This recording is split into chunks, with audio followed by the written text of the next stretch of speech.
Damos inicio al panel 1, formado de profesores, ¿qué avances y buenas prácticas compartir?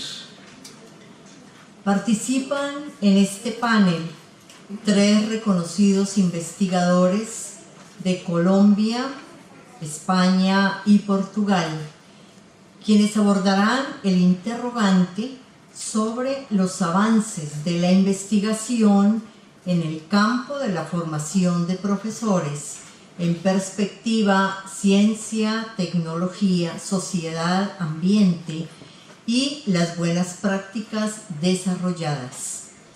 La complejidad y actualidad del tema se evidencia en la diversidad de las propuestas que serán presentadas y que están vinculadas en Colombia desde la perspectiva de la educación ambiental crítica a la formación basada en procesos de reflexión sobre la acción docente con el modelo del conocimiento didáctico del contenido.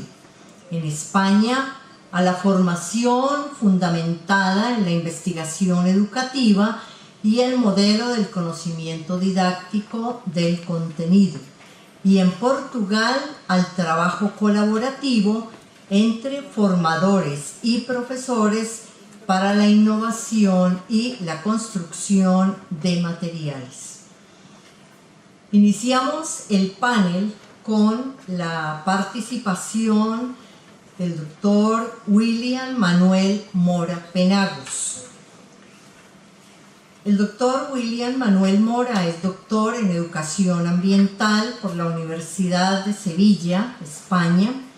Es licenciado en Química por la Universidad Pedagógica Nacional de Bogotá.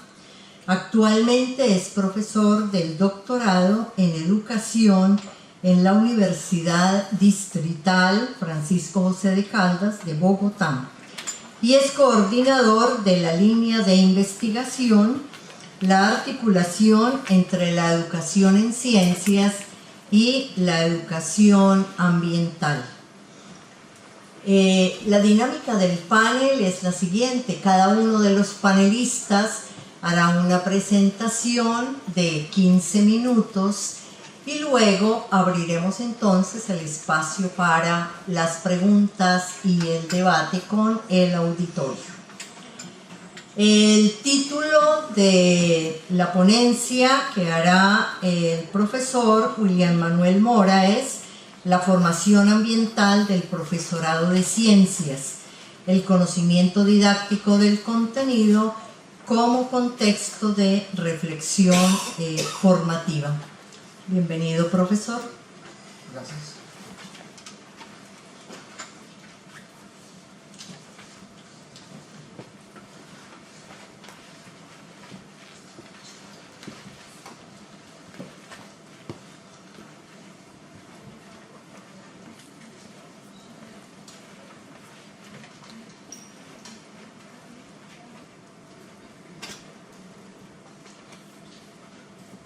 Buenas tardes.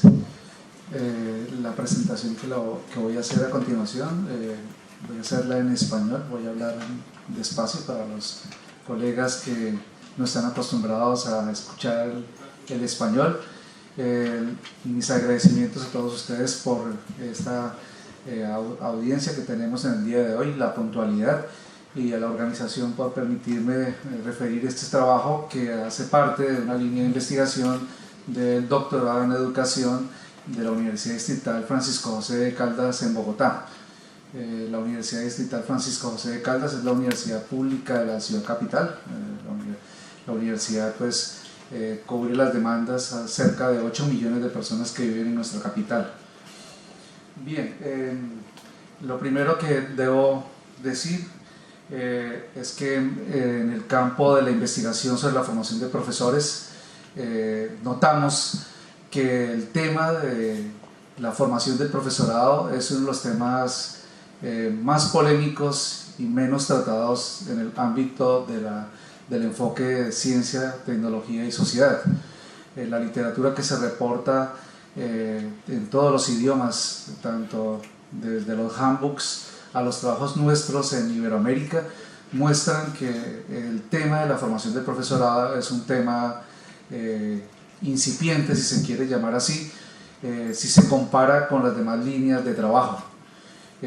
La justificación sobre la cual soportamos nuestro trabajo aparece aquí escrita, y es que parece no estar a la altura de las reclamaciones internacionales la formación del profesorado, particularmente si se habla de apuntar a cumplir el precepto básico del enfoque CTS, sobre el cual se dio origen histórico de alfabetizar para la formación de ciudadanos responsables, y si se quiere dentro de las nuevas exigencias que apuntan a trabajar sobre el tema de la justicia social, y para el contexto de países como Colombia sobre el tema del logro de la paz, la cual implica el manejo de conocimientos sobre la apropiación del territorio y sobre el tema del desplazamiento forzado.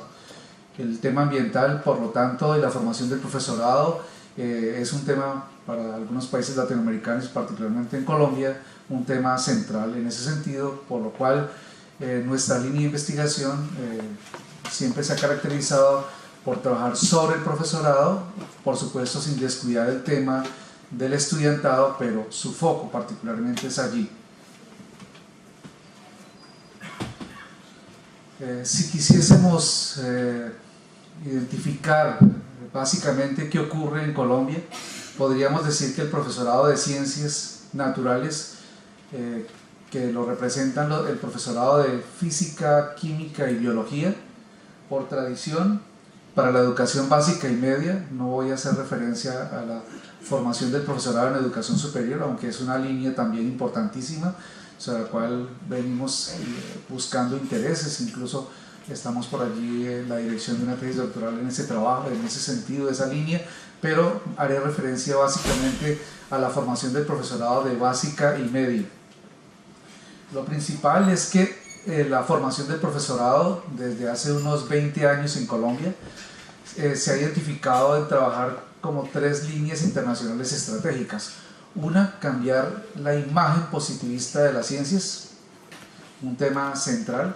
O sea, los profesores desde hace más de 20 años se forman en las facultades de formación de profesores de las facultades de educación, y uno de los objetivos principales es cambiar lo que los profesores saben, piensan y creen en sus representaciones sociales acerca de lo que es la ciencia, sus métodos, sus formas de organización, en fin, lo que se conoce en la literatura internacional como naturaleza de las ciencias. Otro de los temas que han sido también muy destacados es identificar los temas que se conocen como propios de la emergencia planetaria, muchos de ellos asociados al concepto de crisis, que se identifican. Sin embargo, este es un tema que podríamos dar para hablar muchísimo, en que una cosa es, como ha ocurrido en Colombia, que se identifican esas características, sobre todo en el contexto colombiano, pero no se da mucho interés a las causas, a las razones, ni se trabaja en las bases sobre las cuales causalmente se interpretan desde el profesorado de por qué está ocurriendo y qué se debería hacer para su transformación y mejoramiento.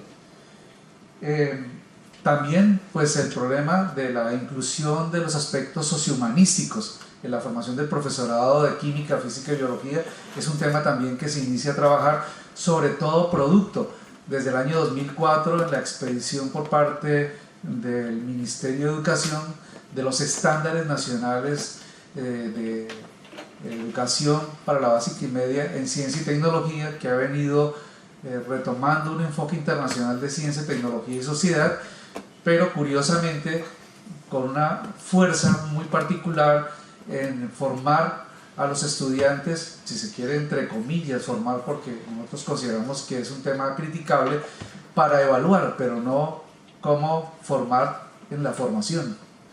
A ver si me hago entender. Hay una fuerte tendencia a que los profesores evalúen incompetencias científicas bajo el enfoque CTS, pero curiosamente sin haber formado a lo largo del año escolar a los estudiantes en temas CTS. O sea, Se evalúa, pero no se sabe cómo fue la formación ni hay interés curricular en la formación. Y el tema, también tenemos una tesis doctoral en camino sobre este tema, de mostrar cómo en las facultades de educación, mayoritariamente las universidades públicas colombianas, no existen currículos que tengan una base ambiental para formar los profesores de ciencia y tecnología. Ni siquiera el enfoque CTSA es evidente allí. O sea que los profesores de ciencias, química, física y biología, llegan a las instituciones de educación para trabajar lo que se llaman en Europa las agendas 21 escolares, nosotros lo llamamos los PRAES, los proyectos ambientales escolares, y quienes los dirigen no son profesores formados en el campo ambiental, sino son profesores que se forman en biología o física o química, curiosamente no del área social, sino de las ciencias naturales, pero ellos en las facultades de educación no han recibido una formación que tenga un diseño curricular en la cual el componente ambiental ha sido integrado a la formación de estos profesores. Allí hay un tema delicado porque lo que se muestra es que ni los profesores están formados en temas ambientales. El tema sociohumanístico es un tema que genera desconfianza en el profesorado de ciencias. Ya voy a mostrar en la siguiente diapositiva por qué. Pero además los ponen a trabajar en un área de las agendas 21 escolares a las cuales no tienen ni preparación ni compromiso. Y esto hace que se debilite el proceso formativo que después curiosamente evalúan para las pruebas internacionales de PISA y las pruebas nuestras que se conocen internamente como pruebas ICFES. Por supuesto que hay una consideración que tiene que ver con la desconfianza en que el profesorado de ciencias naturales que está a cargo del tema ambiental se forma bajo los preceptos de los desarrollos de investigación en didáctica de las ciencias, pero curiosamente no de algo que se podría llamar en forma similar didáctica ambiental, la cual no existe en la literatura internacional. O sea, el tema del contenido no es un objeto de investigación, ni es la base formativa del profesorado que va a trabajar esas relaciones sociedad-naturaleza con los niños de básica y de media. Es decir, los profesores de química, biología y física se forman en las facultades de educación con preceptos y productos de la investigación de la didáctica de las ciencias, pero no de la educación ambiental y aún menos de la didáctica ambiental.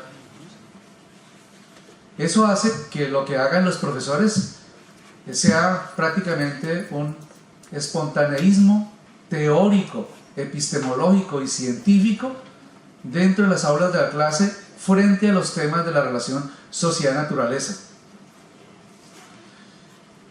El tema de desmitificar las ciencias vista desde un enfoque ambiental es tremendo.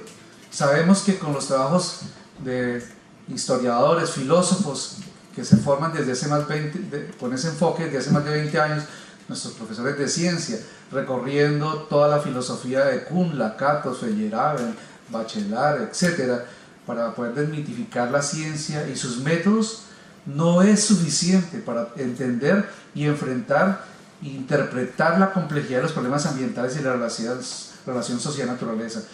Por supuesto que es fundamental desmitificar el positivismo de las ciencias desde nuevas perspectivas epistemológicas, como en la mañana lo mostró el profesor Boaventura de Sousa Santos.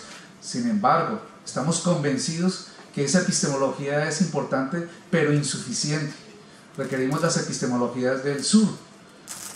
Por supuesto, el profesor Boaventura está en la cabeza de ellas, pero por no ir más lejos, el trabajo del profesor Enrique Leff en México, o los trabajos que en Colombia ha hecho el profesor Augusto Ángel Maya, el profesor Carrizosa, o Arturo Escobar, sobre temas de la poesía, el arte, la cultura social al tema de las epistemologías para entender el problema ambiental, se vuelven cada vez más necesarias en la formación del profesorado cuando se enfrenta a la complejidad de un problema ambiental.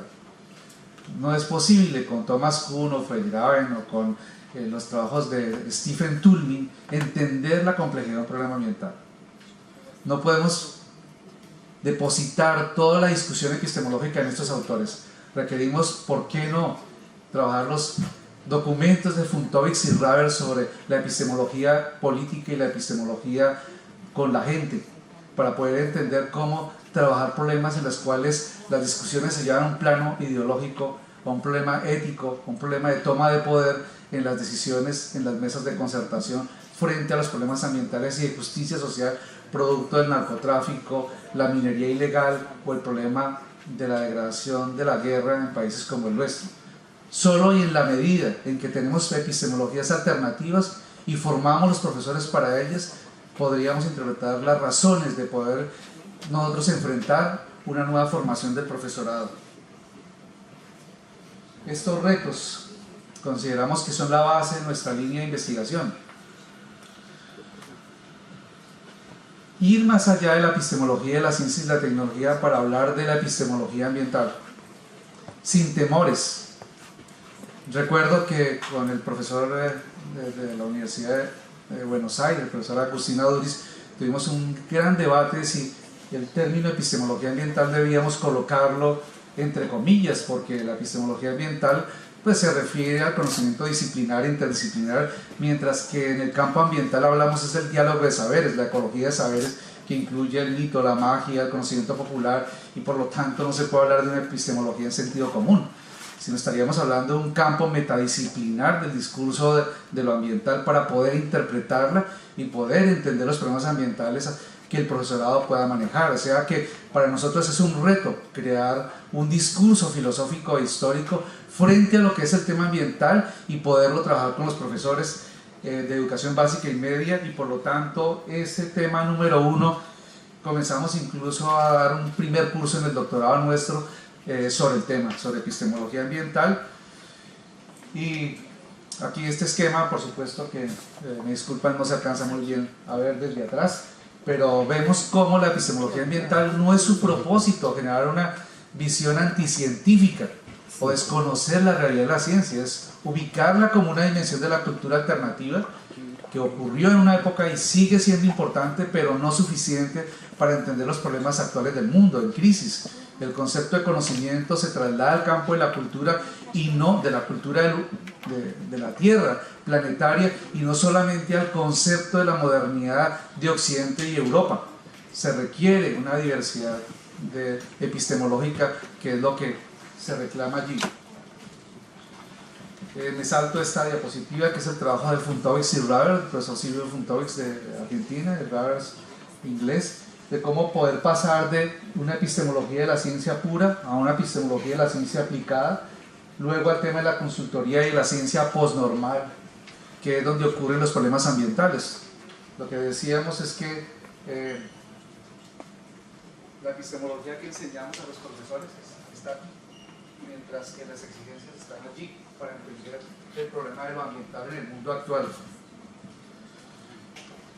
Un poco desde el trabajo del profesor Antonio Caride y Pablo Meira, profesores de la Universidad de Santiago de Compostela, es que la educación ambiental efectivamente no solamente trabaja los 3 componentes de lo que se llama la sostenibilidad en términos estrictos, que es el componente de lo social, económico y tecnocientífico, sino que desde las epistemologías del sur trabajamos mucho más el tema ideológico, centrado en la ética, la política y la cultura.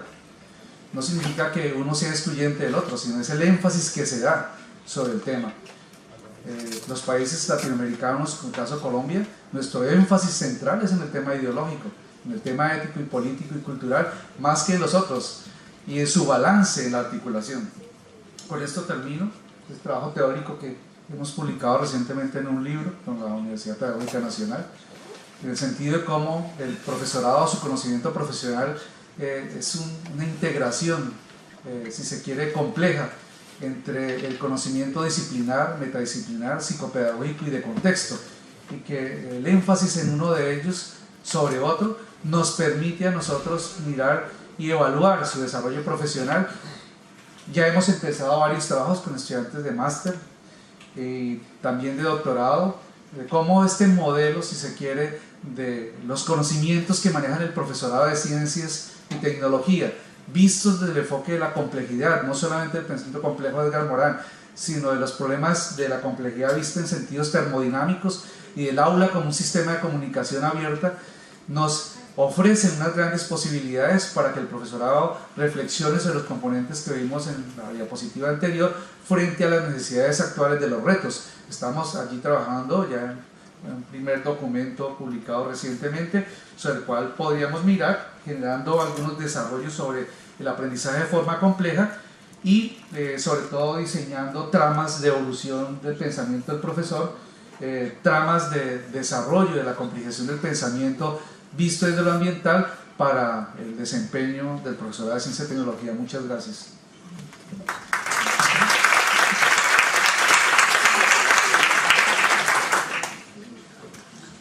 Muchas gracias, profesor William Manuel Mora, por su presentación. Esperamos que estén tomando atenta nota de todas las preguntas y los cuestionamientos que las exposiciones les van generando.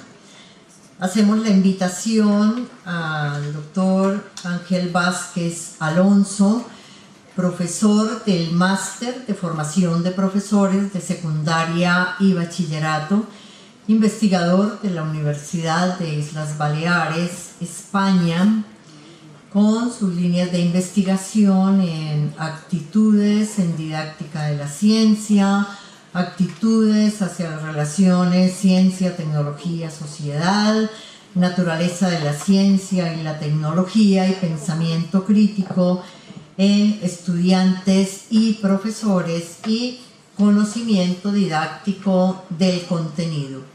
El profesor Ángel Vázquez compartirá con nosotros también durante 15 minutos su presentación por una formación del profesorado fundamentada en la investigación educativa. Muchas gracias, profesor. Gracias. Buenas tardes a todos. Gracias también a los organizadores del quinto seminario por la invitación que me han hecho a participar en este panel. Y como dice el título, yo voy a sostener aquí una tesis un poco provocativamente para buscar también gente que no esté de acuerdo con ello, que es que la formación del profesorado debe basarse en resultados acreditados de la investigación para lograr calidad. Validez transversal, validez transcultural y validez transnacional. Y me voy a fijar en dos puntos concretos, hay muchos. Hay un famoso tratadista especialista en formación del profesorado que siempre pone una diapositiva que es la diferencia entre formar profesores y producir tornillos en una fábrica. Y todos somos profesores, sabemos lo que quiere decir. Estamos hablando no de producir tornillos, sino de producir una formación de personas que a su vez tienen que formar a personas. Por tanto, es muy complejo. Yo me voy a fijar en estos dos temas que tienen ahí en la pantalla y son los que nada más voy a tratar, haciendo abstracción de la cantidad de factores que ya algunos de ellos los ha tratado el ponente precedente. Y les voy a empezar con una anécdota producida recientemente en el tercer CIEC, Ian Abrahams, que se celebró en junio pasado. Se preguntaba: ¿más trabajo práctico motiva a los estudiantes hacia las ciencias? La mayoría de los profesores responderían que sí. Él respondía que no. Y la razón es que la motivación del trabajo práctico, según él, es puramente situacional. Solo dura mientras los chicos disfrutan de la práctica que hacen, pero no va más allá. Y este ejemplo yo lo tomo como ejemplificador de esa situación contraintuitiva que se vive muchas veces en la docencia por los profesores, a la hora de decidir o seleccionar aquello que es más interesante o menos para su enseñanza, para los estudiantes y para que estos aprendan. El mismo autor considera que incluso en las interpretaciones que dan los profesores de esa afirmación no es muy buena desde el punto de vista educativo. Él decía que los profesores, por ejemplo, no usan el término motivación en el sentido psicológico correcto, sino que lo confunden con muchas otras cosas. Lo cual también es natural, no es ninguna censura, sino simplemente es un... Ya os digo que también lo uso yo esta anécdota como un poco de provocación para todo el auditorio, ¿no? Lo utilizan como un cajón de desastre donde meten pues interés, disfrute, implicación, diversión, que los niños lo pasen bien, que salgan contentos. Bueno, pues está bien también, ¿no? Pero eso no es motivación. Bueno, pues pasemos de la anécdota a la categoría. Entonces, eso se podría... El profesor Ian Abrahams lo hacía con una variable motivación, pero se puede hacer con muchas otras variables. Aprendizaje basado en problemas, resolución de problemas, ciencia, tecnología, sociedad, aprendizaje basado en proyectos, etcétera, etcétera. Y con muchas otras cosas. Por tanto, llegamos al problema crucial, que es que los investigadores tenemos el conocimiento, bueno, también somos profesores, y las soluciones, y los profesores tienen en el aula los problemas. Entonces la única solución que hay es colaborar entre investigadores y profesores, no queda otra. A través de asociaciones, dando voz, promoviendo foros como este, donde hay también profesores, donde la mayoría somos investigadores, hablar de la naturaleza real del conocimiento escolar, de la naturaleza que tiene que tener la innovación de un profesor, que a veces se creen que es una cosa estratosférica y a veces son cosas tan pequeñas. Y entonces llegamos al tema crucial, ¿no? El conocimiento que tiene el profesorado de lo que enseña y de lo que quiere enseñar. La investigación apunta a que todo eso está influido extraordinariamente por los rasgos personales y las características del contexto. El conocimiento que tienen los profesores de la enseñanza en la mayoría de los casos es tácito o implícito. Es muy integrado y muy dominado y muy afectado y muy influido por las creencias personales que sostiene cada profesor.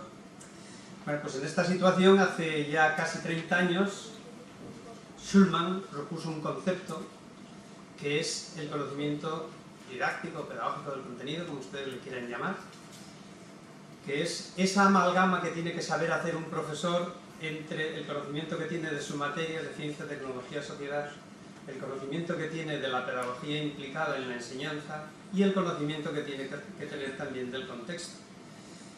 Es evidente que el conocimiento didáctico es un concepto complejo y de hecho pues hay muchos autores que lo han tratado, entre ellos Magnusson, que según ellos es la comprensión del profesor sobre cómo ayudar a los estudiantes a entender una disciplina. Bueno, es una interpretación que va más allá de la amalgama. Ese concepto implica un cambio considerable en la comprensión que tienen los profesores de todas las variables que implica la enseñanza. Bueno, y todo eso se ha formulado en cosas que se entienden mejor, como son estos modelos visuales, donde lo fundamental, fíjense que hay 5 áreas, ¿no? Evaluación, pedagogía, contenidos, estudiantes y currículum. Bueno, pues eso se repite y lo que va hacia abajo pues ya es el desarrollo que cada profesor hace, hay amplificadores y filtros, hay la práctica escolar que influye, todo eso. Y al final los resultados de los estudiantes de aprenden o no aprenden. Este es un modelo. Otro modelo, el modelo de Magnusson, por ejemplo, es muy parecido, ven que hay 5 rectángulos que más o menos hablan de lo mismo, de la enseñanza, del currículo, de la evaluación, de las estrategias de instrucción, de la comprensión que tienen los estudiantes de la ciencia.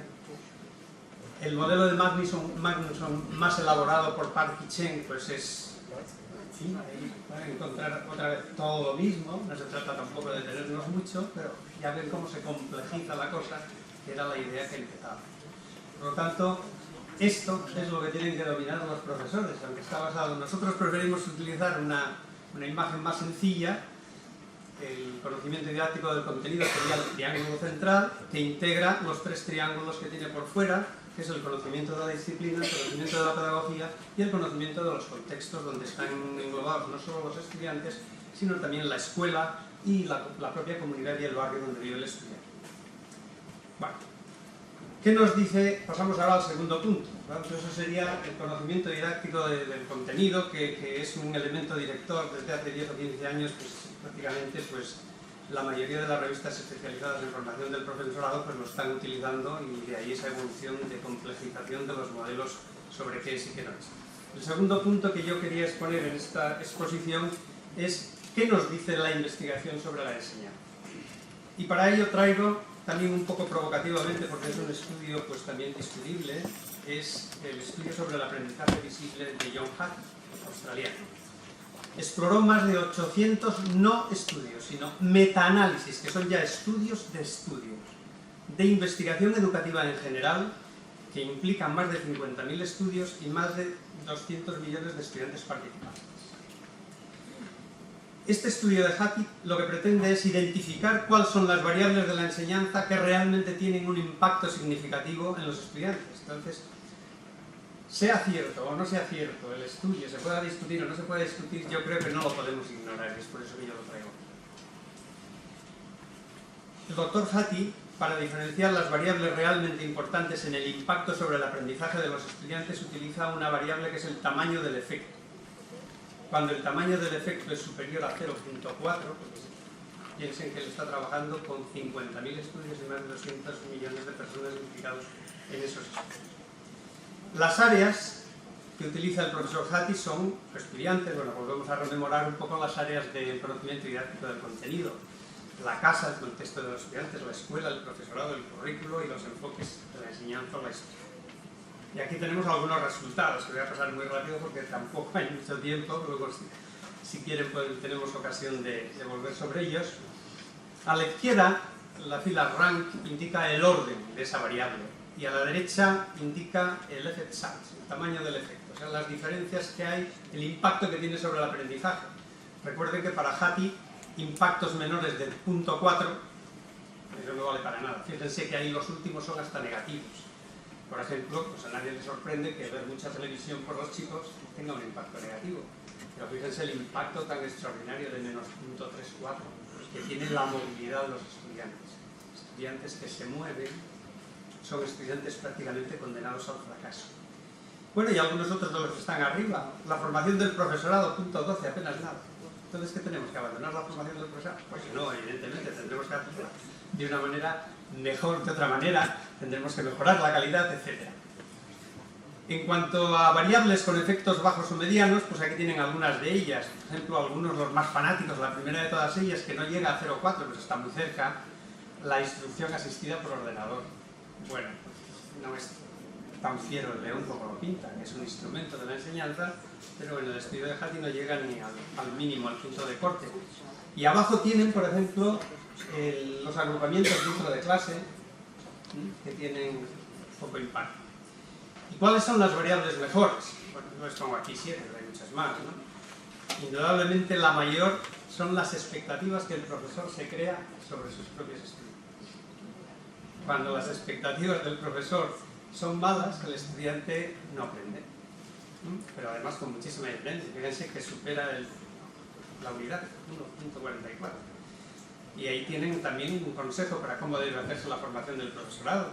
Enseñar a los profesores a dar evaluación formativa real a sus estudiantes, programas realmente que aceleren a sus estudiantes. Recuerden lo de la zona de desarrollo próximo de Vygotsky, tendría que ser eso. Controlar la conducta en clase, claridad de la exposición del profesor, enseñanza recíproca entre profesores, dar feedback a los alumnos. Esas son las variables con más impacto. Bueno, estas figuras son lo mismo. Este es el conjunto de variables sobre los efectos del profesor, variables del profesor, y fíjense, pues las que están abajo son las que no llegarían al punto 4. Esta figura que no se puede leer, pero es lo mismo, de la enseñanza, de las estrategias de instrucción, fíjense, lo importante es que casi la mitad de las variables estudiadas no llegan al punto 4, que son las que están en ese triángulo, en ese rectángulo rojo que yo he puesto, por independencia de los nombres, ¿no? Y análogamente las del currículo, pues también casi la mitad pues tienen efectos que no llegan al punto 4 de impacto. En síntesis, 3 mensajes para los profesores del estudio del Dr. Hattie. Enseñar con objetivos claros y transparentes para los estudiantes. Enseñar a los estudiantes también con cuáles son los criterios que va a emplear el profesor para juzgar sus trabajos, para poner sus exámenes. Los criterios de éxito. Dárselos a conocer y que sean claros. Y la tercera, dar más realimentación formativa y que sea inmediata a los estudiantes. No solo de los exámenes, sino también de las propias tareas de clase. Esas 3 cuestiones son básicas para cualquier formación del profesorado que quiera ser un poco atenta a lo que dice la investigación. Y también dar, en síntesis, un profesor tiene que dar al estudiante seguridad en clase. ¿Cómo le da seguridad? Pues que el profesor se autoevalúe a sí mismo continuamente, que no culpabilice a sus alumnos. El profesor como agente activo de cambio, ¿pero de cambio de qué? Pues de su propia enseñanza, pero sobre todo de cambio en el aprendizaje que hacen los alumnos. Muchos libros siguen con la metáfora del profesor como facilitador. No, tenemos que ir más allá. Tenemos que ser agentes activos de cambio. Abierto a recibir alimentación sobre su propia tarea. Recuerden lo de la enseñanza compartida o la enseñanza mutua que salía ahí en las variables. Los resultados de la evaluación como realimentación también para los profesores, y no solo para decir los alumnos han tenido éxito o no. Mantener los retos de la enseñanza superando el simple hacer lo mejor posible, lo de la aceleración. dialogar más y monologar menos en clase, y un tratamiento adecuado del desconocimiento y de los errores de los alumnos. Bueno, finalmente yo les he resaltado, para conectar un poco con ciencia, tecnología y sociedad, sobre todo estas dos cosas. En la enseñanza de ciencia, tecnología y sociedad, pues insistir en estas cosas que están en negrita, una parte en los contenidos, insistir en las ideas, las relaciones y los valores sobre el conocimiento científico y los fundamentos contra los mitos sobre la ciencia y la tecnología, y en la parte competencial, insistir en las destrezas cognitivas de los alumnos, hacer que los alumnos pregunten, reflexionen, evalúen, transfieran sus aprendizajes, que tomen decisiones en clase, que razonen, que argumenten, que se autorregulen su propio aprendizaje y, si es posible, que lleguen a la metacognición, para lo cual se requiere ejercitarlos en contextos, escribiendo, hablando, debatiendo, o sea, lo de hablar menos el profesor y hacer más los alumnos. Y eso es todo. Muchísimas gracias.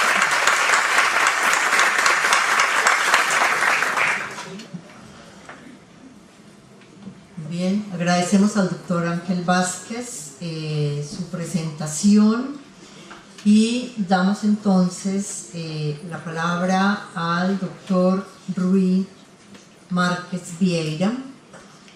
El doctor Rui Márquez Vieira es desde 2004 profesor de la Universidad de Aveiro, donde se ha desempeñado en la docencia, particularmente en los maestrados segundo ciclo y en los doctorados tercer ciclo en el área de educación. Es miembro de la dirección del Departamento de Educación y ha participado en varios estudios y proyectos de investigación, como por ejemplo el estudio europeo University Educators for Sustainable Development, un proyecto desarrollado por Erasmus en varios países europeos, que está siendo en este momento también un referente muy importante en este tema a nivel mundial. Es autor de varias comunicaciones, artículos y ha publicado varios libros. Miembro del Centro de Investigación Didáctica y Tecnología, Formación de Formadores de la Universidad de Aveiro, donde ha desarrollado estudios de investigación en el área de formación de profesores, desarrollo curricular, destacando la dimensión de las capacidades de pensamiento crítico, educación en ciencias para los primeros años de escolaridad y educación para el desarrollo sustentable. Bueno, y pues además el profesor Rui pues es nuestro anfitrión, ¿cierto?, con la doctora Isabel en la organización de este quinto seminario iberoamericano de Ciencia, Tecnología, Sociedad, así que nos complace mucho su participación en este panel. Começo por agradecer a Mercedes o convite para estar aqui. Muito obrigado. É com muito gosto que estou neste painel, naturalmente, ao pé de distintos representantes da comunidade ibero-americana falantes de castelhano. Vou tentar falar para quem não fala português um pouco mais devagar, porque me dizem de manhã que não perceberam metade da informação que dei por falar muito rápido, portanto vou tentar falar mais devagar. Bom, esta apresentação decorre de duas anteriores, uma feita num painel similar que houve em Madrid em 2012 e outra noutro painel que houve em Bogotá, Colômbia, em 2014. Este estudo foi atualizado, foi continuado e venho aqui destacar as boas práticas que encontramos na formação de professores CTS em Portugal. A minha apresentação durante os próximos minutos centra-se no enquadramento do estudo que foi feito, um pouco o que é que as bases que estão por detrás da educação em ciências que foi estudada, depois focando na educação em ciências da orientação CTS e na formação de professores em Portugal. Destacarei as boas práticas e farei algumas considerações finais. Bom, depois de tudo que foi dito, tentando resumir o que aqui está, sabemos todos que a formação de professores, pese embora o estudo que agora o professor Ángel Vázquez acabou de apresentar, que a formação de professores é um componente fundamental para as mudanças e para o sucesso educativo. Nós em Portugal temos um conjunto de autores, mas talvez um dos mais conhecidos, e que foi candidato a Presidente da República, o professor António Nóvoa, defende, tem escrito, os últimos livros, artigos e comunicações apontam todas no mesmo sentido. O professor é o elemento central do processo de ensino-aprendizagem. Podem inventar os computadores, o software, como ele diz, os programas que entenderem, sem um bom professor não há sucesso educativo. Portanto, a formação de professores assume hoje um papel crucial, como sempre assumiu, e nomeadamente para uma orientação CTS. Obviamente que existem na formação de professores muitos modelos, muitas concepções e muitas epistemologias. Muitas delas não assumidas, mas que estão subjacentes na formação de professores. E para além disso, como um desafio, um desiderato, a grande finalidade da educação em ciências é a literacia, com os vários entendimentos que existem. Naturalmente, literacia científica, uma das várias literacias, importa, obviamente, que a formação de professores contribua para tal. Nesse sentido, importa dizer que a prática educativa tem sido muito estudada, os meus dois colegas anteriores falaram dela, mas importa salientar que em vários dos países ibero-americanos, incluindo em Portugal, tem sido alvo da investigação e aquela que mais tem sido destacada é, e na sequência de tudo que foi falado desde a conferência de abertura, aquela que contribui para uma educação emancipadora, uma educação criativa e transformadora. Isto dito assim, são palavras ambiciosas, naturalmente, mas que são plasmadas depois nos modelos de formação com vários enfoques. Um deles, naturalmente, deriva das últimas influências que nos vêm, quer dos New Standards norte-americanos, quer das mudanças curriculares em Inglaterra.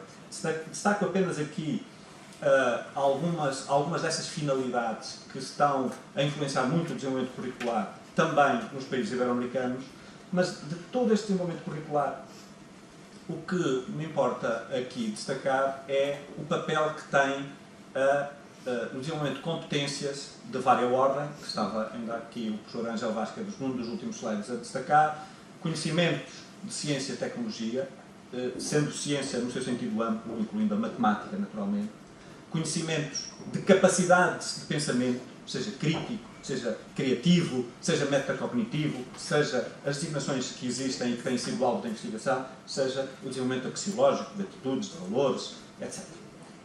Esse trabalho está muito bem integrado nos currículos e nesses currículos, nomeadamente nas novas normas para a educação em ciências norte-americanas, a tradução à letra, destacando as capacidades e os conceitos transversais, aqueles que são usados em várias áreas do saber, que normalmente na formação de professores, como todos sabemos, não são explorados e não são devidamente aprofundados. Dito de uma maneira, estes currículos, tal como muitos currículos de vários países ibero-americanos, destacam a meta da literacia científica, onde a orientação CTS tem um papel importante. CTS, CTSA, como foi sendo dito, é uma orientação, é uma finalidade da formação de professores também. De qualquer maneira, todo o trabalho em torno do CTS não é sempre assumido explicitamente. Aparece com várias designações, nomeadamente em Portugal, por uma razão que já vou explicitar a seguir, que foi uma mudança curricular que houve há cerca de 5 anos atrás. Bem, como é que fizemos este estudo? Fomos ver todos os estudos feitos nos últimos 10 anos em Portugal com a orientação CTS. O que é que havia sobre CTS? Onde fomos fazer essa pesquisa? Em todas as bases de dados que existem na internet das universidades públicas portuguesas e dos institutos politécnicos. E do que apareceu, fomos nos focar depois em tudo o que se referia à orientação CTS e a formação de professores, que combinavam as duas áreas. Desse trabalho, devo dizer que apareceram vários estudos qualitativos, vários estudos quantitativos, já falei disso nos seminários anteriores, aqui vou-me centrar mais no que aparece como boas práticas, aquilo que é apontado nos estudos como favorecedora de uma formação de professores com orientação CTS, de qualidade, com melhoria das concepções dos professores e das práticas desses professores e das concepções dos alunos e da melhoria das aprendizagens dos alunos desses professores quando falamos da formação continuada. Porque aqui centramos-nos na formação continuada e na formação inicial de professores também, todos os estudos que apareceram. Bem, o que destacamos destes estudos? Primeira, praticamente todas têm uma orientação que se pode denominar dentro do grupo do socioconstrutivismo. Com Vygotsky e com vários autores dessa área, Vygotsky claramente o mais referido, o mais usado na fundamentação dos modelos de formação de professores com esta orientação. Quase todos têm estas três vertentes. Uma sensibilização para a importância da orientação CTS, PC é pensamento crítico, também aparece muito associada nos vários estudos, nomeadamente feitos alguns aqui na Universidade de Aveiro. Depois, a apresentação de quadros de referência. Quase todos os programas de formação explicitam um quadro de referência claro para uma orientação CTS. E depois, há aqui uma dicotomia. Por um lado, há programas de formação onde o que é feito é construção com os professores de materiais com orientação CTS e, por outro lado, destacando aqui um programa que a professora Isabel Martins coordenou durante 4 anos, que é o Programa de Formação em Ensino Experimental das Ciências para os portugueses, toda a gente conhece, para quem não é de Portugal, um programa que houve do Ministério para todos os professores no país, durante 4 anos, onde os materiais estavam construídos e os professores tinham que se apropriar dos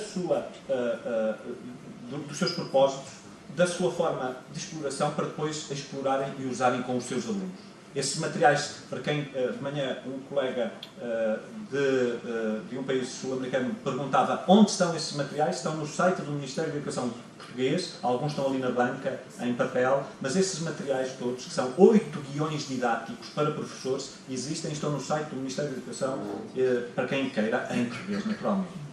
E aí tem um conjunto de materiais de acordo com esta lógica, sendo que a orientação CTS era uma orientação explícita no segundo ano de formação. Era no primeiro ano implícita, no segundo ano explícita e intencional. Outras boas práticas que gostava de destacar. O envolvimento dos professores. Quando os professores colaboram, participaram no programa de forma colaborativa, de forma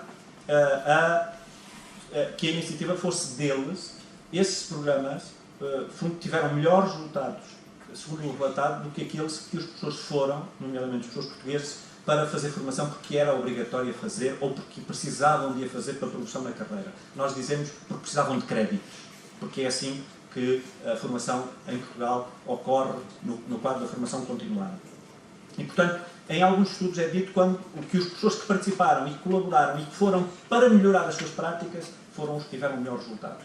Outro aspecto importante que é destacado é aquele que se prende com os programas de formação que deram resposta à diversificação de estratégias e não se focaram só apenas numa estratégia ou num recurso. Esses programas tiveram melhores resultados. Finalmente, a formação teve explícita a intencionalidade de mudar as concepções dos professores sobre ciência, tecnologia e sociedade e suas interrelações. Essa formação foi a formação que teve melhores resultados, nomeadamente na mudança das práticas dos professores na realidade. Esta mudança e todos estes bons resultados assentaram naquilo que nós chamamos os princípios que foram seguidos na maior parte destes estudos. A maior parte destes estudos seguiram os princípios que este programa que falei há pouco do ensino experimental das ciências também seguiram. Foram estes 7 princípios, destacando entre eles a integração sempre entre a teoria e a prática, responder às necessidades dos professores, fazer o acompanhamento dos formadores, não ficarem só ao nível da formação que fazem fora, na universidade, fora da sala de aula, mas acompanharem os professores depois na implementação da inovação na sala de aula. Vou dizer isto de uma maneira que se calhar toda a gente entende para quem não é português. O que os estudos destacam é o formador de professores tem de ir acompanhar os professores quando eles vão fazer a inovação na sua sala de aula. E foi isso que fizemos e foi esse um dos aspectos que mais destacamos na formação de professores que fizemos em Portugal, dos professores do primeiro ciclo do ensino básico, do 1º ao 4º ano. Este é um dado muito importante e que se destaca na maioria dos estudos que encontramos em Portugal. O formador não ficar só na formação da universidade, acompanhar a aplicação da inovação, quer dos materiais existentes, quer dos que construiu na formação no seu contexto. Para terminar de tudo isto, primeiro, Destes estudos feitos em Portugal, pode-se concluir que há uma mudança de concepções e práticas. Num estudos mais, noutros estudos menos, mas há uma mudança grande de concepções e de práticas dos professores. Portanto, significa que a formação inicial e contínua, quando orientada desta forma, quando tem estas vertentes, quando tem estes princípios, parece trazer bons resultados. Quer os estudos mais de natureza qualitativa, quer os mais quantitativos, apontam neste sentido. Segundo, sem uma formação explícita não parece haver melhoria ou que os professores a curto, médio e longo prazo façam depois uma orientação CTS. Dito de outro modo, há pelo menos 3 estudos em Portugal, em diferentes instituições, de mestrado 2 e um de doutoramento, que apontam e que as conclusões apontam neste sentido, que é a formação tocou várias áreas, mas não houve uma orientação explícita, clara, nas inter-relações ciência, tecnologia e sociedade. E os resultados são mais modestos e os professores, especialmente no estudo de doutoramento, 1 ano depois, 2 anos depois, não estavam a fazer ensino de CTS. Mas há também uma razão para isso, que é a que se prende com o facto da mudança curricular ter acontecido em Portugal. Nós tínhamos, e temos entre nós, a pessoa que criou o Currículo Nacional do Ensino Básico, a professora Cecília Galvão e toda a sua equipa, e que tinha uma orientação de Ciência, Tecnologia e Sociedade. Desde 2001. Começou um documento de trabalho em 2000 e vigorou até 2011. Só que, entretanto, tivemos um ministro que acabou com isso. E mudou curricularmente e desapareceu explicitamente a orientação CTS do currículo desde 2011. E isso levou a que muitos professores não sentissem claramente a necessidade de o fazer também explicitamente, embora algumas metas curriculares, que é assim que se chama, as metas que foram construídas do 5º ao 9º ano, apontem para algumas inter-relações. Quero isto dizer que, e tem a ver com isto que acabo de dizer, saliento sempre isto, nunca é demais dizê-lo e salientá-lo, nós em Portugal temos, apesar das mudanças sistemáticas de que os professores licitamente se queixam, nós temos um programa no primeiro ciclo de ensino de ciências de 1990-91. Portanto, mais de 30 anos. Ainda não fez 30, sim. Para lá caminho. O que significa que as pessoas dizem, mas isso, mesmo professores das escolas dizem, mas existem metas. Não existem metas para o primeiro ciclo. Existem metas curriculares do 5º ao 9º ano. É preciso salientar isso. E quer dizer que estamos a funcionar com documentos distintos, feitos em alturas distintas e sem coerência horizontal e vertical. E este é um problema que hoje não ajuda nada às mudanças que são necessárias em vários países como o nosso, e nomeadamente haver uma coerência em torno da meta da literacia com a orientação CTS e também que integra outras componentes, como aqui já faladas, do pensamento crítico, que é aquela que me é cara também e que faça investigação. Muito obrigado pela vossa atenção e terminamos.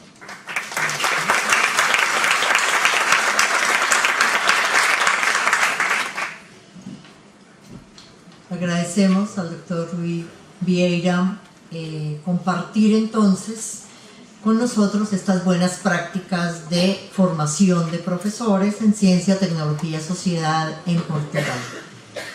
Hemos tenido entonces la oportunidad de escuchar a 3 investigadores, tener una aproximación a experiencias de formación de profesores en perspectiva ciencia, tecnología, sociedad en Colombia, en España, en Portugal.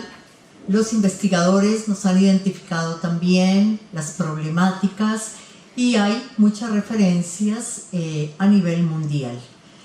Abrimos entonces el espacio para el debate. Invitamos al auditorio a formular sus preguntas. Ojalá sean preguntas muy concretas, ¿cierto? Para que podamos tenemos como 20 minutos para la participación. Amparo. Buenas tardes y también quiero felicitar por la elección de una mesa como esta. Sabemos por los informes no solo educativos, sino también informes desde el campo, digamos, social, de la importancia, no sé de qué viene.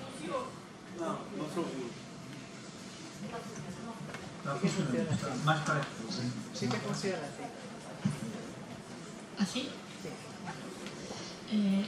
Ese fracaso que tenemos en las materias científicas, ¿cómo se identifica?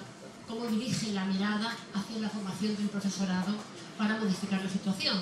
Hemos visto cómo cada vez hay más investigación en formación de profesores. Yo quería recordar simplemente la importancia de que el profesorado, de la misma forma que lo queremos con los estudiantes, intervenga en la construcción de lo que es el conocimiento didáctico. Entonces, dicho esto, tengo preguntas concretas para los tres intervinientes, perdonen ustedes. La primera pregunta para el doctor William Mora. Me gustaría saber, para esa propuesta del máster, ¿cuál es la metodología que se tiene pensado o que se está utilizando para esa incorporación de la didáctica ambiental? La metodología sabemos que es esencial a la hora de formación del profesorado, no puede haber una incoherencia. La segunda pregunta está dirigida hacia el profesor Ángel Vázquez y tiene que ver con esa brecha que hay normalmente entre innovación e investigación. Profesores, investigadores, docentes, sobre eso también hay muchos resultados de la investigación. Yo ahora quería hacerle una pregunta concreta sobre las escuelas eficaces. Las investigaciones de los años 80 y principios de los 90 ya mostraban que el primer factor esencial es la necesidad de despertar expectativas positivas en los estudiantes. Y el segundo, son cosas que ha aludido él en su presentación, el segundo es el tema relacionado con los criterios de evaluación. Criterios que se proponía no para que el profesor los comunique, sino para que los profesores los construyan junto con el profesorado. Entonces, la pregunta para Ángel es, ¿qué piensas acerca de esos resultados de las escuelas eficaces de los años 80, que ya nos advertían de todo esto? ¿Hasta qué punto en la investigación se ha visto resultados acerca de cómo ha funcionado o si no lo hemos tenido en cuenta? Y por último, Rui, a mí me parece que en la exposición que se ha hecho, más que un enfoque CTS, se está hablando de la dimensión CTS en el caso de Portugal, porque no solo estáis hablando de un enfoque de materia, sino de otros muchos aspectos que cuando enseñamos y formamos profesores hay que tener en cuenta. No sé si estoy equivocada, pero es una dimensión esencial en la formación, ¿no?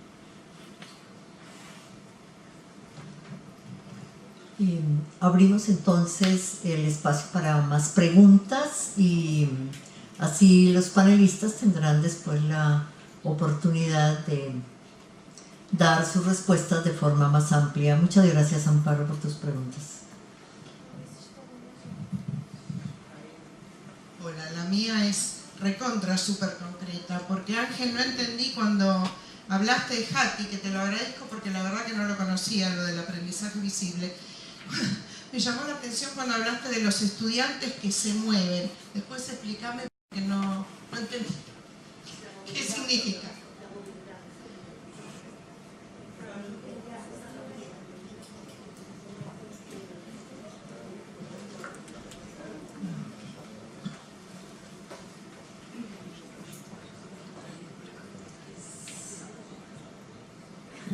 Hola.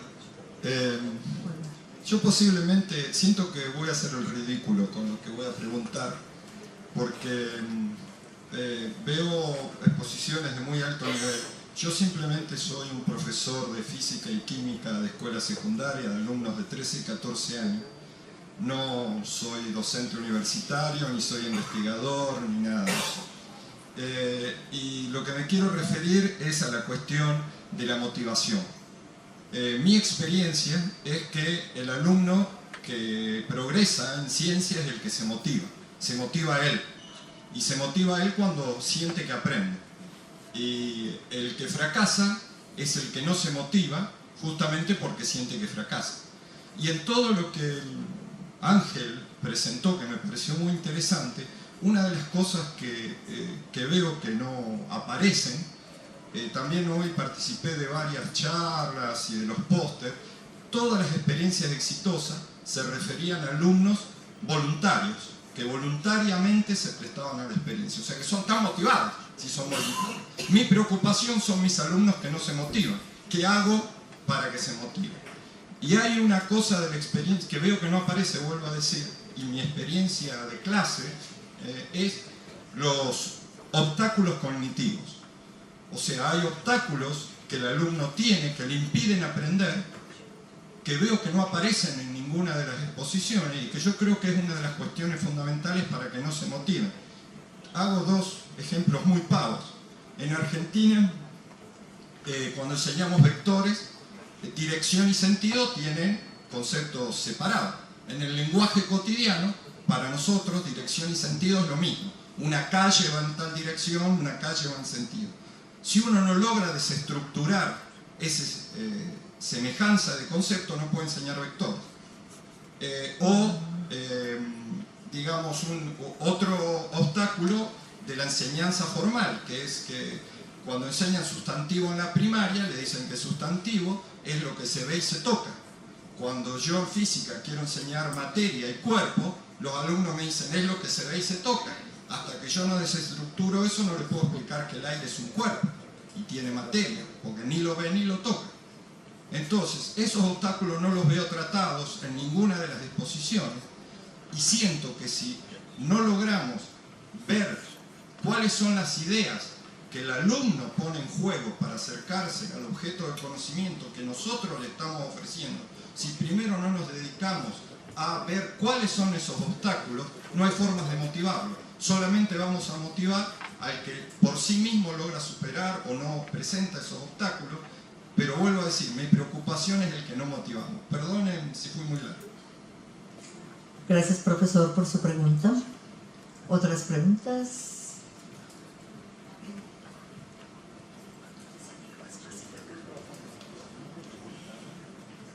Si quieres, toma este micrófono. Professor Antônio Donizete, do IFES de Vitória, Brasil. A pergunta é para o professor Vasques. Né? O professor Vasques faz uma afirmação bem enfática da importância do professor, da importância do conteúdo. No Brasil nós temos uma prática que vem de tempo, que é da escola nova, de colocar o aluno no centro, não mais o professor, de colocar a metodologia, mais importante quase que o conteúdo, e nós estamos vendo que isso foi drástico para a nossa formação. E nós buscamos então fazer uma crítica a isso, buscando justamente valorizar o professor novamente e valorizar o conteúdo, porque é necessário que as pessoas tenham consistência para enfrentar esse mundo com tantas diversidades como foi colocado. Nesse sentido, o Vygotsky tem ajudado muito na sua psicologia, né, história cultural, e também nós temos um educador no Brasil, Saviani, com a pedagogia histórico-crítica, que tem ajudado bastante. A pergunta é qual é a proposta pedagógica que está por trás dessa proposta que o professor Vasques tem feito, né? Gostaria de ouvir um pouco mais essa proposta pedagógica que está embasando toda essa exposição do senhor, que eu gostei, e gostei muito também das outras exposições. Agradeço aos três professores. Muito obrigado. Gracias, profesor. Y tenemos una última pregunta acá para que nuestros panelistas puedan compartir entonces sus aportes alrededor de los cuestionamientos realizados. Gracias. Uno de los aspectos comunes en las tres presentaciones hace referencia al pensamiento crítico. Me gustaría conocer algunos criterios que lo caractericen y si consideran que es más viable pensar en la lógica de pensamiento crítico dominio específico en lugar de pensamiento crítico de carácter general.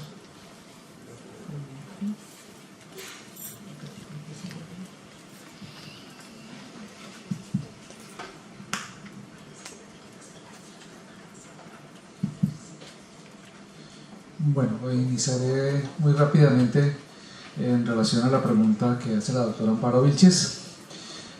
Tengo que comentarte que en Colombia el tema de la responsabilidad ambiental en el campo de la docencia específicamente lo que en la literatura internacional se comienza a denominar el compromiso ambiental de las universidades, no ha llegado todavía a la ambientalización del currículo formativo.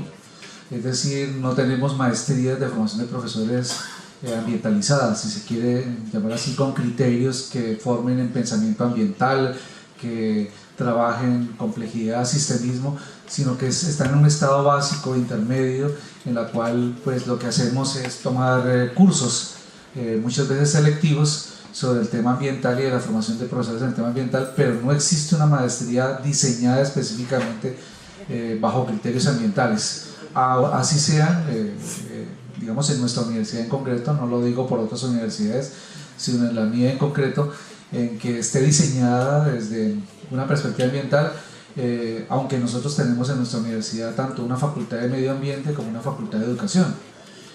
Sabemos que están separadas y cada quien colabora muy puntualmente, pero no está, digamos, articulada. Lo que los estudiantes hacen es vincularse dentro de cursos que dan en el doctorado. Los estudiantes de maestría van allí, toman cursos de epistemología ambiental que se dan allí, o se trabajan enfoques, cursos generales sobre CTS o sobre cuestiones socioambientales o cuestiones socialmente vivas desde la perspectiva francesa o norteamericana, con invitados, pero no está diseñado exclusivamente, digamos, un proceso curricular. Ya los estudiantes, algunos que son como una décima parte, sí se comprometen en tesis de máster o de maestría directamente en temas sociocientíficos y ambientales, que ellos sí son los que efectivamente hacen de su propia formación una tendencia a ese enfoque, pero que estén diseñados concretamente para el enfoque ambiental. De pronto en otras universidades que tienen evidentemente carreras a nivel de máster sobre educación ambiental, pero nosotros lo que vemos es que las carreras de maestría en educación ambiental muchas veces no tienen claro la inclusión de la perspectiva ambiental. Una cosa es formarse en lo ambiental y otra cosa es formarse en educación ambiental. Nosotros hacemos la diferencia, son temas complementarios, pero son distintos. O sea que la mayoría de los profesores a veces se forman en temas de educación ambiental, pero desconocen completamente el tema de la formación ambiental en sí misma. Eso por un lado, de lo que puedo yo decir aquí muy rápidamente. En relación a la pregunta que hace el doctor Óscar Eugenio Tamayo, sí, por ejemplo, nosotros hemos seguido los pasos de Brasil, sobre todo los trabajos del profesor Loureiro, sobre educación ambiental crítica. Ellos tienen más de 20 años trabajando sobre educación ambiental crítica. O sea que para nosotros no partimos de cero, o sea que se supone que todo el tema político e ideológico, sobre todo en la perspectiva de Paulo Freire y de Orlando Falsborda, son las bases de esos criterios de educación crítica, sobre los cuales también interrelacionamos los enfoques, sobre todo de la perspectiva de algunos grupos tanto ingleses como norteamericanos que han venido trabajando en esa perspectiva, pero nuestro modelo realmente debemos muchísimo a Brasil sobre esa perspectiva que llevan más de 20 años. Nosotros en Colombia llevamos no más allá de 2 o 3 años interesándonos por la perspectiva de educación ambiental crítica.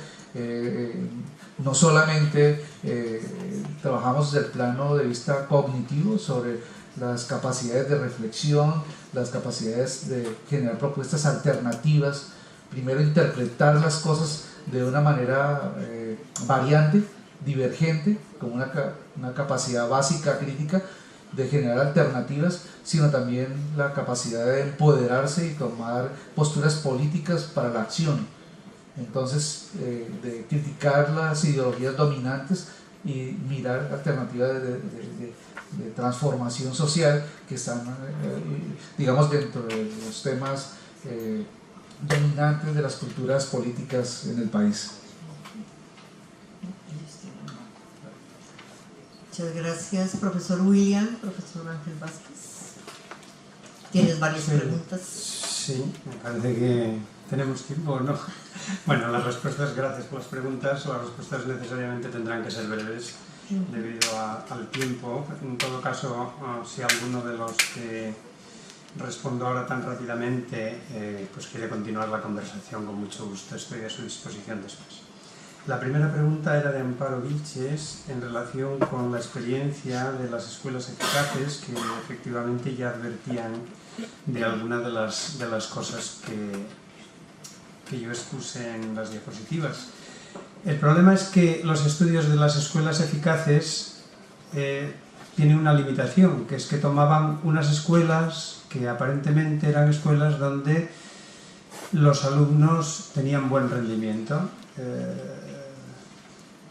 Y ese buen rendimiento pues era evaluado según unos parámetros, tenían unos buenos resultados, los padres estaban contentos, en fin, había una serie de variables, pero eran escuelas elegidas específicamente en función de una serie de parámetros. ¿Eso qué quiere decir? Pues que de alguna manera se centran, sobre todo, la segunda cuestión es que los estudios esos se centran sobre todo en la escuela como conjunto. Una de las cosas que salía sobre todo era precisamente eso, que la escuela era un equipo, y esa era la primera cuestión que se resaltaba, que había una buena dirección, que los profesores todos se sentían parte de un equipo, que colaboraban entre ellos, y muchas de las variables que salían ahí, como el microteaching, como la enseñanza entre ellos, como las críticas, como tal, pues era una cosa habitual. Es decir, en síntesis, eran escuelas muy bien organizadas, de arriba abajo y de abajo arriba.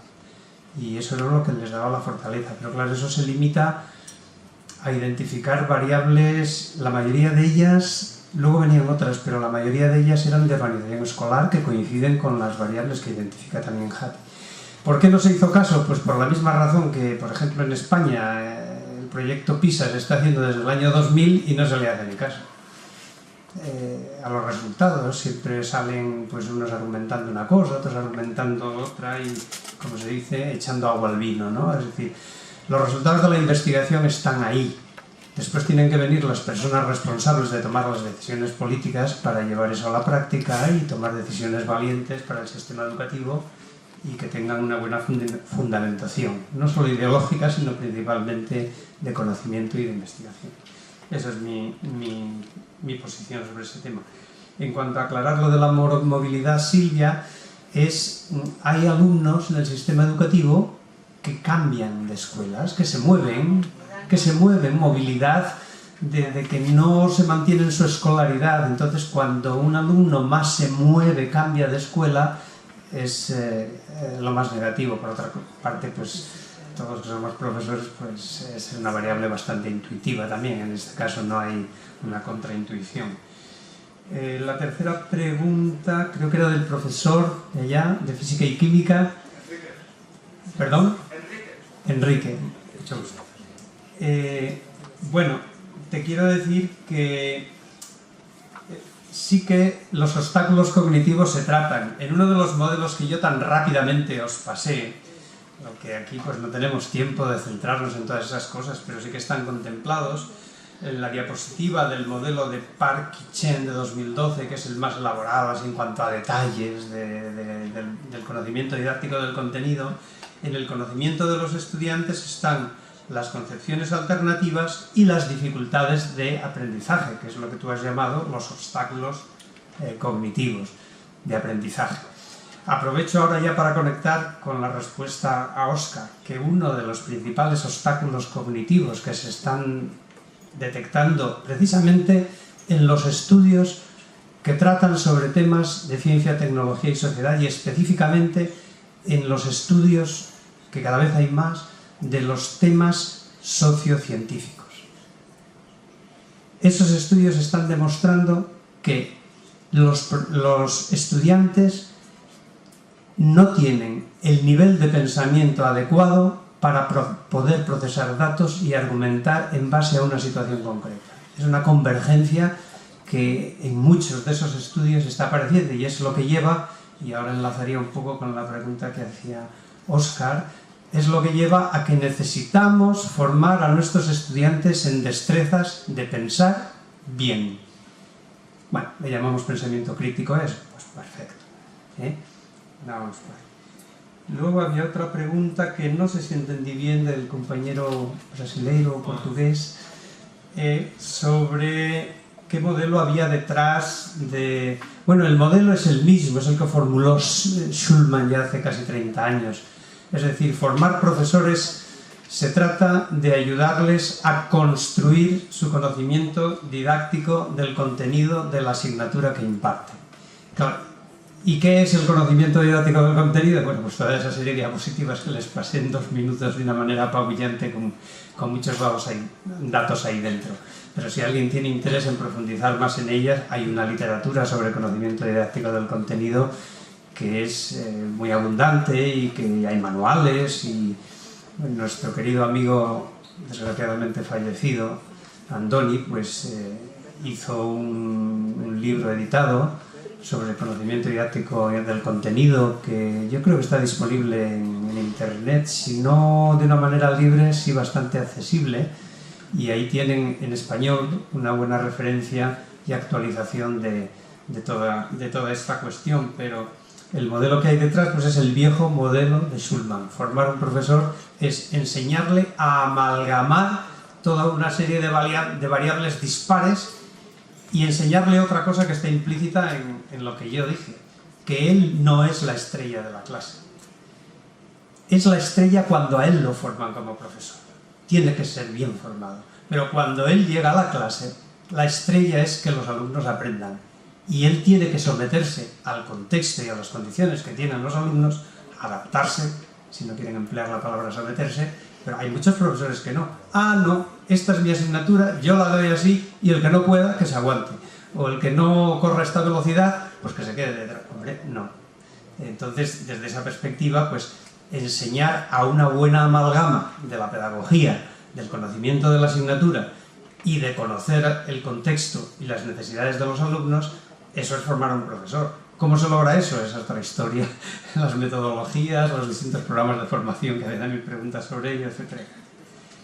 Bueno, y quizá la pregunta del pensamiento crítico se la dejamos para el colega Ruy, aunque yo no me resisto a decir una cosa, sobre todo para la gente que a lo mejor no está tan habituada. La pregunta que hacía Óscar yo creo que la interpreto en el sentido, hay un debate muy fuerte sobre destrezas transversales, y esas destrezas, al ser transversales, no necesitan de contenidos concretos para apoyarse, o si son específicas, es decir, si necesitan apoyarse en contenidos concretos. Yo me tiro a la piscina aunque esté vacía. Creo que hay bastante acuerdo en que las destrezas de pensamiento crítico son transversales, es decir, que se pueden trasladar de un área a otra, pero también son contextuales, es decir, no se construyen en el vacío, se construyen sobre contenidos concretos. Ya me he tirado, no sé si me he dado el morrón. Ruy, el toro está. Gracias, Ángel. Ruy, por favor. Há aqui muitas das questões mereciam respostas mais completas, mas face ao tempo vou tentar abreviar. Mas, tal como Ângel Vasquez disse, estou disponível depois, durante o intervalo e durante os próximos dias, para conversarmos com calma sobre algo que vou dizer agora, algumas das afirmações provocatórias, porque precisamos de ser provocados todos. Primeira, eu tenho sérias dúvidas se, quando falamos, e para responder a Amparo, em orientação CTS, se todos estamos a falar da mesma coisa. De certeza que não. Pronto, então estamos de acordo.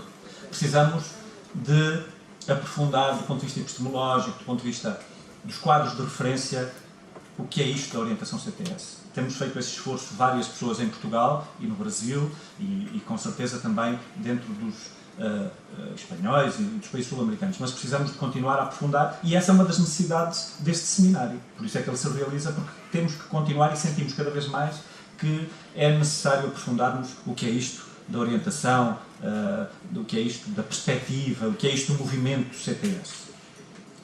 Tanto mais que, como iremos ver no terceiro dia, se tem associado outras áreas, para além do pensamento crítico aqui referido, que já lá vou chegar, outras áreas como educação ambiental, como educação para o desenvolvimento sustentável, ciência para a sustentabilidade, etc. Portanto, temos aqui um grande desafio conceptual de articular estes vários campos que se vão encontrando nesta área da educação CTS, eu prefiro este mais amplo, CTS, que nos vai unindo aqui, à comunidade ibero-americana. E nesse sentido, eu percebo bem a pergunta do professor Henrique, quando faz sobre a questão da motivação dos alunos. Para quem vai às escolas, eu tenho tido essa sorte, às vezes sinto-me incomodado, mas isso é importante, de ir às escolas ver os estágios de quem está a dar aulas e que nós acompanhamos e ver o que é hoje a dinâmica de uma sala de aula e dos alunos com 12, 13 anos e 9 e 8 anos que estão a aprender ciências. De facto, muitos deles, a forma como trabalhamos não está a funcionar. Não está a motivar, não está a interessar. E, portanto, temos que discutir essa questão. De todos estou de acordo. Eu próprio tenho, com colegas, discutido esta questão.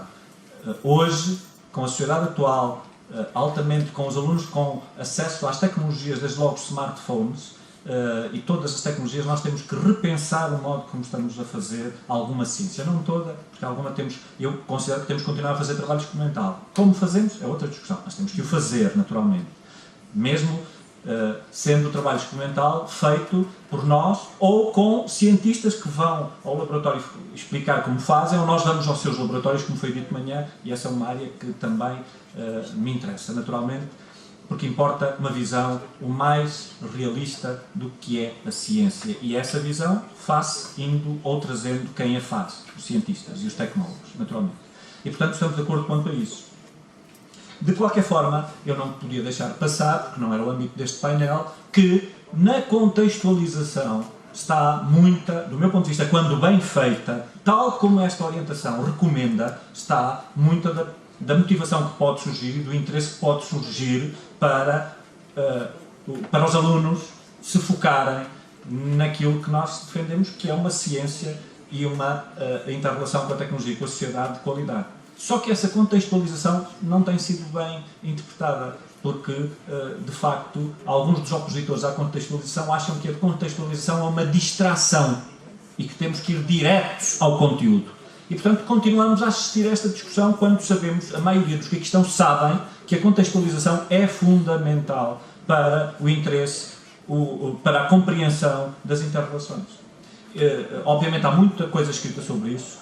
Para quem assistiu ao Encontro Nacional de Educação e Ciências em 2014 em Faro, o professor Isabel Martins fez uma conferência sobre a contextualização, que tem um texto que recomendo a leitura, porque escuso de estar aqui a perder o meu tempo sobre este assunto, porque está lá tudo o que importa saber sobre a contextualização. De qualquer forma, devo dizer que sobre o pensamento crítico, que estou a deixar para o fim, 3 ideias que gostava de destacar. Primeira, ao fim de quase 25 anos de investigação sobre o pensamento crítico, devo dizer a todos que estão a fazer uma aproximação, e é o primeiro seminário que tem mais de 10 artigos, propostas, comunicações com referência ao pensamento crítico, o que é um avanço enorme em relação aos anteriores, que raramente aparecia. E, portanto, aparecia dos trabalhos que fomos fazendo aqui em Aveiro, naturalmente, mas fora de Aveiro praticamente não havia. Agora há várias equipas em vários países sul-americanos, nem Espanha, trabalhando no pensamento crítico, o que é muito positivo e é um sinal de vitalidade e de preocupação com as questões cognitivas, com as capacidades de pensar. E isto é um avanço grande. Mas devo dizer que quando falamos de pensamento crítico, a maior parte de nós está a falar de algo que é mais espírito crítico. Em português nós dizemos o bota abaixo, e não é disso que estamos a falar. Estamos a falar de pensamento crítico, um construto que tem vindo a ser trabalhado em várias áreas do saber, com grande influência da psicologia, da filosofia, da epistemologia, das neurociências, e que a educação tem dado um contributo e que tem aproveitado esses contributos para os avanços que hoje temos sobre a educação de qualidade e que estimule também o pensar. Eu não estou a dizer que até aqui, nunca nenhum de nós escreveu que até aqui não se ensinava a pensar. O que estamos a defender agora é um enfoque também explícito em algumas capacidades, como as que foram referidas, como argumentação, ser capaz de argumentar, ser capaz de distinguir uma opinião de um facto, ser capaz de avaliar a credibilidade de uma fonte. Vejam, a maior parte de nós, adultos, alunos, vai à internet e as primeiras fontes que aparecem são as mais credíveis. Porquê é que são essas as mais credíveis? Quando não é esse o critério que a Google usa, que é o motor de busca mais usado na pesquisa. Portanto, precisamos de desenvolver estas capacidades desde os primeiros anos de escolaridade. Obviamente, para falarmos de capacidades, o pensamento crítico não são só capacidades, devo dizer, todos os autores são unânimes, tem uma componente cognitiva e uma componente afetiva. Nós usamos vários referenciais em Portugal, um deles é o que nós mais gostamos porque é o mais completo, o que reúne investigação de várias áreas do saber e é que começou mais cedo, praticamente desde os anos 60, que é de Robert Ennis, que ainda no ano passado fez uma conferência no segundo seminário de pensamento crítico na educação, que ocorreu na Universidade Portuguesa de Trás-os-Montes e Alto Douro, e dizia que o pensamento crítico teve uma grande evolução. Ele próprio apresentou uma matriz adaptada de promover o pensamento crítico no ensino superior, onde ele diz que devia ser o principal lugar de promoção do pensamento crítico, e é, pelos vistos, dos últimos lugares onde o pensamento crítico está a chegar de forma explícita, o que é quase um paradoxo, não é? Nós, no ensino superior, temos a obrigação de ensinar a pensar, todos os nossos alunos, em todos os contextos. Isto leva-me à pergunta das abordagens que Oscar fez. Vamos lá ver. Nós temos escrito, há 13 grandes abordagens do pensamento crítico. Nós temos escrito que defendemos a da infusão, ou seja, nas ciências, aproveitar os conhecimentos de ciências para promover capacidade sempre que possível de forma integrada. Mas também sabemos, como isto não se faz, que é preciso uma abordagem que os autores chamam mista, ou seja, fazer em conteúdo e fazer sempre possível de forma a poder ser transferida para outras áreas e para o campo da nossa vida pessoal e profissional, e que não só da ciência. E isto é uma visão mais das competências que aparecem agora a nível europeu como sendo transversais. Mas o risco do transversal tem sido muito apontado por vários autores, um deles o mais crítico do transversal e da abordagem geral, que é: nós não pensamos no vazio. E, portanto, temos de ter cuidado quando falamos em transversais, porque estamos a falar de qualquer coisa que serve para tudo e que, se não for trabalhado em conteúdo, em contexto, não serve para quase nada e é difícil, e há um acordo, é difícil de implementar, de trabalhar e de transferir para outros campos de saber. Mas esta é uma longa discussão. Para terminar, gostava de dizer o seguinte: o pensamento crítico é hoje um campo de investigação enorme. Há quem diga que é uma moda. Ele não é uma moda porque tornou-se moda e surgiu com grande ênfase em muitos países, nomeadamente anglo-saxónicos, nos anos 80. Nós estamos com alguma decalagem em relação àquele movimento que surgiu nesses países. Mas estamos a fazer algo que me parece substancial e importante nos países ibero-americanos, tentando acompanhar, como temos tentado, o que vai fazendo noutros países, que seja um movimento cada vez mais suportado do ponto de vista teórico, dos quadros conceptuais, porque nem sempre eles foram claros quando surgiram e aparecem associados a movimentos que nem sempre são muito explícitos na base. E, portanto, é um movimento que eu espero que se alargue e que avance rapidamente. Muito obrigado pela vossa atenção.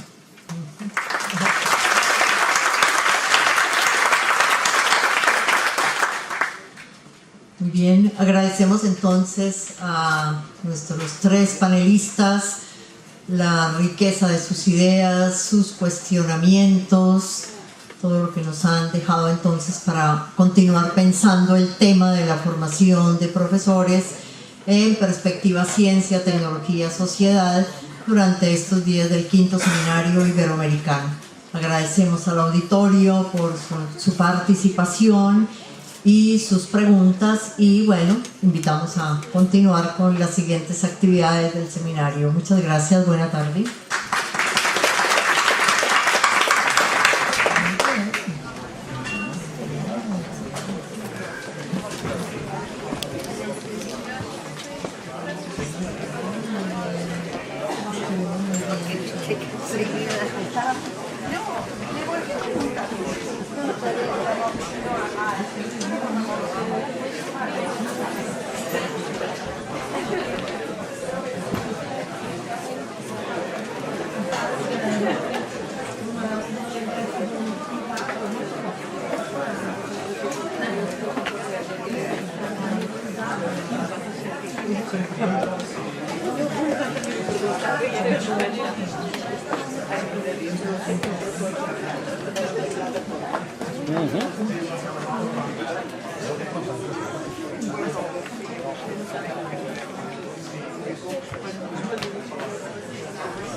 Vamos.